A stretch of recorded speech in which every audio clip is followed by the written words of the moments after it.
Welcome my channel Shweta Garg Pranayogi में आप सभी लोगों का आज फिर से स्वागत है। क्लास शुरू करने से पहले सबसे पहले हम रोज की तरह अपने गुरुजी को याद करेंगे। उसके बाद क्लास के स्टार्ट करेंगे। और आप लोगों को मेरा चैनल पसंद आ रहा हो तो प्लीज़ मेरे चैनल को लाइक फॉलो एंड शेयर कीजिए, सब्सक्राइब कीजिए, बेल आइकन को प्रेस कीजिए। ओके, वेट करना सीधी करो, 3 बार गहरी गहरी सांस लो और गुरु मंत्र से स्टार्ट करो। गुरु ब्रह्मा गुरु विष्णु गुरुर्देवो महेश्वर गुरु साक्षात परम ब्रह्मा तस्मै श्री गुरुवे नमः। ओम भूर्भुवः स्वः तत्सवितुर्वरेण्यं भर्गो देवस्य धीमहि धियो यो न प्रचोदयात्।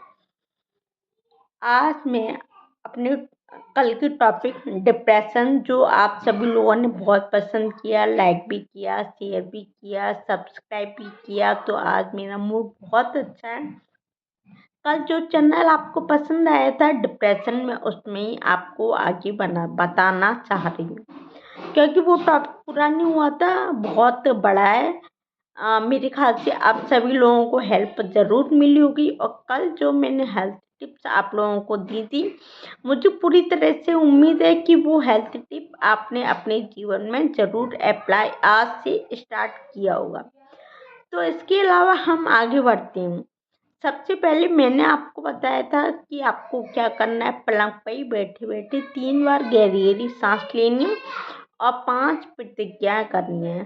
तो आप मेरे को प्लीज़ कमेंट्स करके बताइए 5 प्रतिज्ञाएं सुबह किसने की और कब तक इसको फॉलो कर रहे हो। जब तक आप फॉलो करते रहोगे, मुझको पता है कि आपका डिप्रेशन धीरे धीरे करके एकदम से ख़त्म हो जाएगा। आज हम बताना चाह रहे हैं आपको कि विचारों का हमारे शरीर पर क्या इफेक्ट होता है और विचारों से हम अपनी बीमारियों से कैसे बच सकते हैं।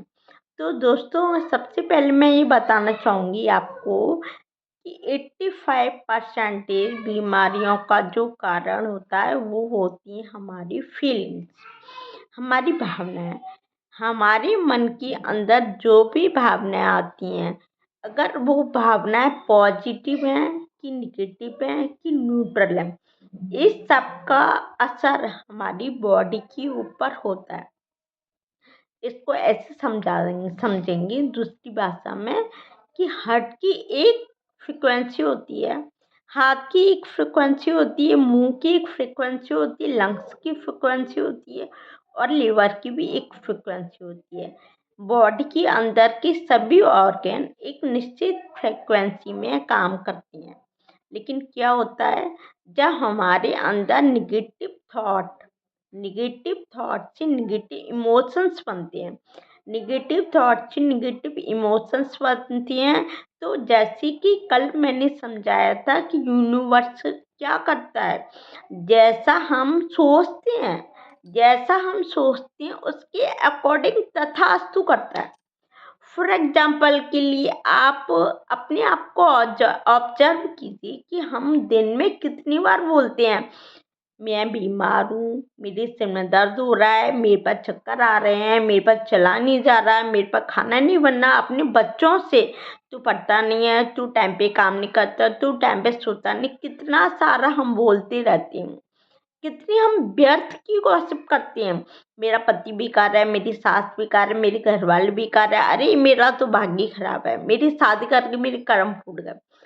तो यानी मिसयूज वर्ड। एक हस्बैंड बोलता है मेरी बीवी अच्छी नहीं है, बच्चे बोलते हैं माँ बाप अच्छे नहीं मिले, पढ़ाई क्यों करनी पड़ी, एक्सेट्रा एक्सेट्रा, जैसा कि आप सभी लोग जानते हैं। तो यानी जैसा हमारे मन से बोलने से पहले क्या हुआ, हमारे अंदर की विचार बने। जब हमारे अंदर के विचार बने, जो वो पॉजिटिव भी हो सकते हैं और निगेटिव भी हो सकते हैं, हमारे मन के अंदर विचार बने, उन विचारों से हमारे मन के अंदर की भावनाएं बनी और वो भावनाएं डायरेक्ट, जैसे कि हमने दुख वाली विचार रखिए। अब दुख वाले विचार यानी निगेटिव थॉटों का असर कहाँ होता है? निगेटिव थॉटों का असर होता है हमारे हृदय में सबसे पहले। तो उन्होंने क्या किया? हमारी हृदय की फ्रिक्वेंसी कम कर दी। हृदय की जितनी फ्रिक्वेंसी होनी चाहिए थी उतनी हृदय अपनी फ्रिक्वेंसी पे काम नहीं करता, और तत्पश्चात उसके अंदर क्या आने लगी? ब्लॉकेज। और वो ब्लॉकेज बचपन से ही बनना चालू हो जाते हैं। मेरे दोस्तों, मैंने क्यों कहा कि बचपन से ही बनना चालू हो जाते हैं? बचपन से इसलिए बनना चालू होते हैं एज अ पेरेंट्स। भगवान का ये गिफ्ट है कि हम पेरेंट्स बने। एज अ पेरेंट्स हम अपने बच्चों को, आजकल की छोटी छोटी बच्चों को बहुत तरह का स्ट्रेस दे रहे हैं, बहुत तरह का प्रेशर दे रहे हैं, उनके ऊपर बहुत सारी जिम्मेदारियां दे रहे हैं, उनके ऊपर पढ़ने का बोझ डाल रहे हैं। जो काम आज क्या कर रहे हैं पेरेंट्स? अपने बच्चों को खेलने नहीं दे रहे, अपने बच्चों को कूदने नहीं दे रहे। सबसे ज़्यादा बच्चों का जो टाइम हो रहा है स्पेंड, वो हो रहा है स्कूल में, जहाँ वो प्रेशराइज करते हैं, प्रेशराइज होती हैं, ज़बरदस्ती उनको उठाया जाता है, ज़बरदस्ती उनको स्कूल भेजा जा रहा है। ये सब काम करो, ये सब काम ज़रूरी है। लेकिन क्या, मैं आप सब लोगों से पूछना चाहती हूँ, क्या वो काम हम हंस के, मुस्कुरा के, खुश होके बच्चों को पॉजिटिव एनर्जी देकर नहीं कर सकते? बच्चों के जो नंबर होते हैं, अगर वो कम आ जाए तो उनको एग्जाम्स का प्रेशर कितना दिया जाता है, कितना दिया जाता है, टू मच वाला। अभी मैंने कुछ टाइम पहले पढ़ा था कि कोटा में एक लड़की ने सुसाइड कर ली। वो लड़ी ऐसी थी कि उसको ऑलवेज 92 परसेंटेज आती थी, और 92 परसेंटेज आने के बावजूद भी उसने सुसाइड कर ली।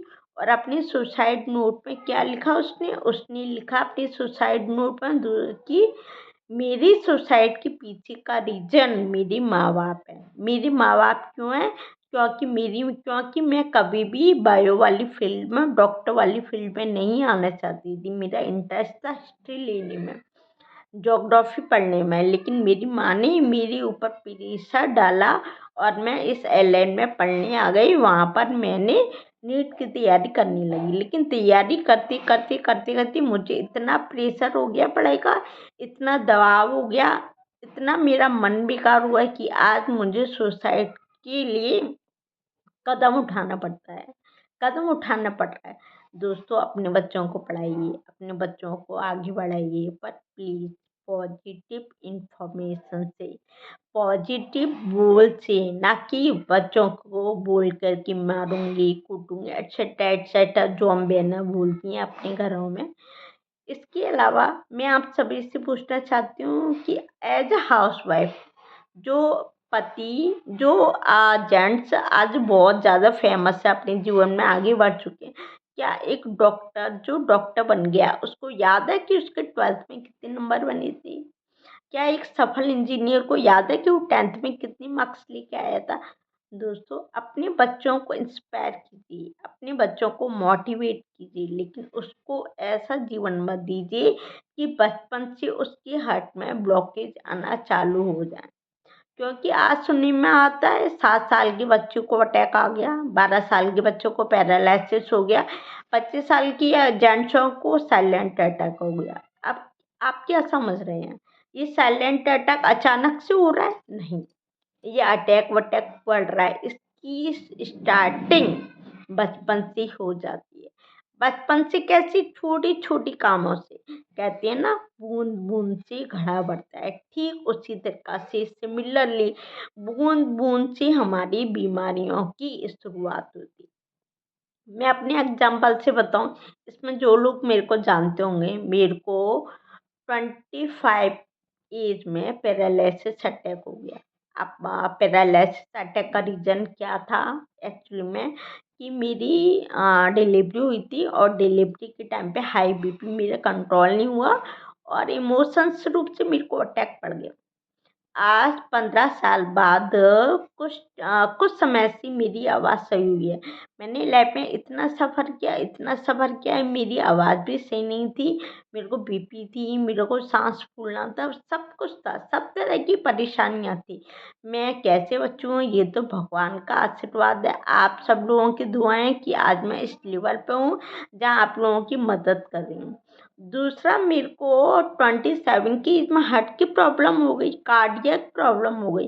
कार्डियक प्रॉब्लम भी इस लेवल तक हुई कि मैं काफ़ी सालों तक बैठ पे ही रही, उठ भी नहीं पाई। दोस्तों, आपको क्या लगता है, ये तो एक बहाना था कि प्रेगनेंसी के टाइम पे ऐसा हो गया।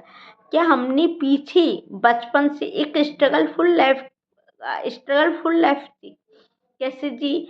वही पढ़ाई का प्रेशर, काफ़ी टेंशन्स, काफ़ी एटमॉस्फेयर, काफ़ी निगेटिव, मतलब ये छोटी छोटी चीज़ें हैं जो काफ़ी छोटी उम्र में मैंने काफ़ी कुछ झेला। तो आज मैं जब अपने उस पास्ट के बारे में सोचती हूँ, वही मैं आपसे क्या कर रही हूँ। आज मेरा मन था कि मैं आपसे अपने खुद का एक्सपीरियंस, अपना खुद का जीवन आपसे शेयर करूँ। वो तो गुरुदेव जी की कृपा से, भगवान जी की दया से मुझको ये प्राण योग मिल गया, जिसने मेरे को बोलना सिखाया, बात करना सिखाया, मेरे को खुश होना सिखाया, मेरे को पास्ट लाइफ को भूलना सिखाया। और मैं आज ठीक होकर आप लोगों के सामने हूँ।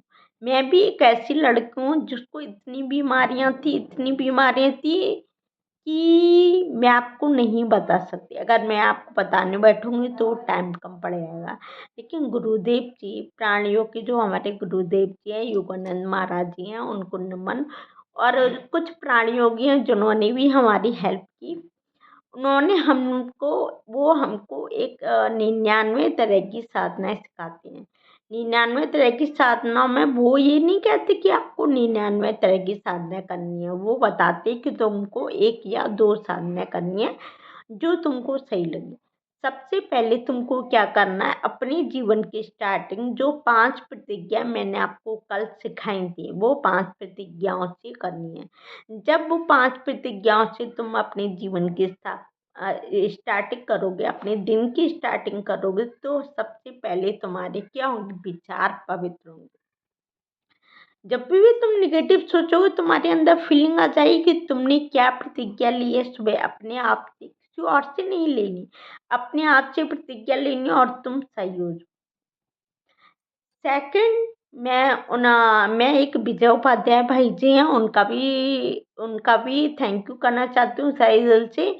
हमारे इस प्राणी योग में एक और सिखाई जाती है डिस्टेंस हीलिंग, वो आगे आने वाले वीडियोज में मैं आपको भी सिखाऊंगी। पहले मेरे को नहीं आती थी, मैंने सिर्फ उनकी 2 मिनट डिस्टेंस हीलिंग ली थी और उस पे भी मेरी आवाज़ पे फ़र्क पड़ा। इसके अलावा मैं लगातार वीडियो बना रही हूँ। मैं प्राण योग साधना भी करती हूँ, शक्ति साधना भी करती हूँ, ओम चैंटिंग भी करती हूँ। गुरुजी के द्वारा कई तरह की ध्यान विधियाँ सिखाई गई हैं, उन ध्यान विधियों का भी उपयोग करती हूँ। अपने मन का ध्यान रखती हूँ। सुबह उठकर 5 प्रतिज्ञा करती हूँ। दोस्तों, आप सोच रहे होंगे कि मैं आज आपको ये अपने पर्सनल एक्सपीरियंस क्यों बता रही हूँ? तो ये भी कुछ कुछ लोगों ने मेरे से कल पूछा कि दीदी, आप पहले तो बोल नहीं पाती थी, इतनी अनकैपेबल रहती थी, आज तो आप घर के सारे काम भी कर रही हो, यूट्यूब वीडियो भी बना रही हो, लोगों की सेवा भी कर रही हो, थेरेपी भी दे रही हो, डिस्टेंस हीलिंग भी दे रही हो और आपको सफलता भी मिल रही है। ये सब कैसे हो रहा है?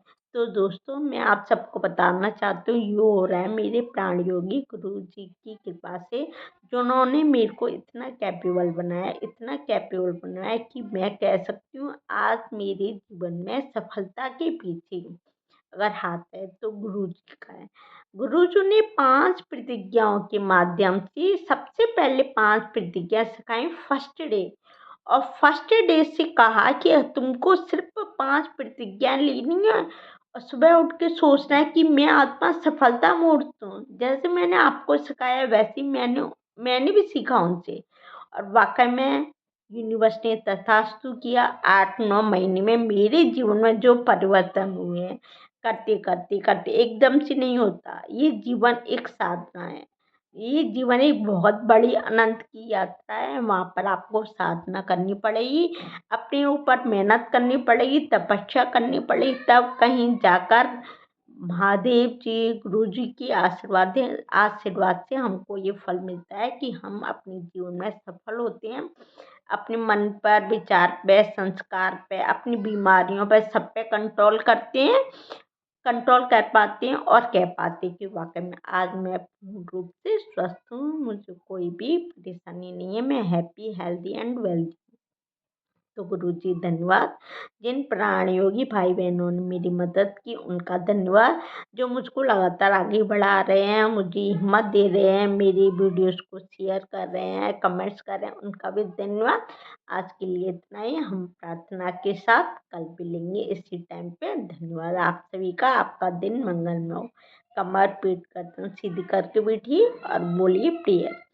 गुरुर्ब्रह्मा गुरुर्विष्णु गुरुर्देवो महेश्वरा गुरु साक्षात् परम ब्रह्मा तस्मै श्री गुरुवे नमः। ओम नमः शिवाय, ओम नमः शिवाय, ओम नमः।